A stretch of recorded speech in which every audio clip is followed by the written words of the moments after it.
Notez que pendant le week-end à Fréjus, Marine Le Pen répète que l'islam est compatible avec la République, que François Fillon, lui, a dénoncé dans le grand rendez-vous, il a dénoncé une construction de la part de Marine Le Pen. C'est un masque. Et vous, qu'est-ce que vous dites ? Écoutez, quand j'entends Madame Le Pen nous expliquer qu'elle est, et avec elle, la France sera apaisée, c'est ce qu'on appelle un oxymore.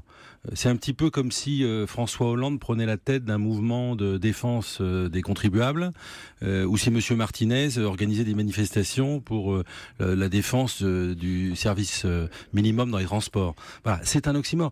Personne n'est dupe. On voit bien que Marine Le Pen, elle cherche désespérément à faire un virage pour oublier son père.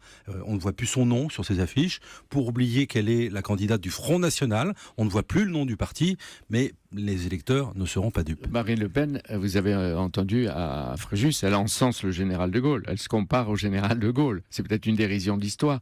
Mais est-ce que vous pensez qu'elle porte bien l'uniforme et le képi ? Ouais, enfin, écoutez, les vieux, les anciens gaullistes se souviennent de ce qu'a été l'action de son père, mais l'action du mouvement que représente son père à l'époque du général de Gaulle.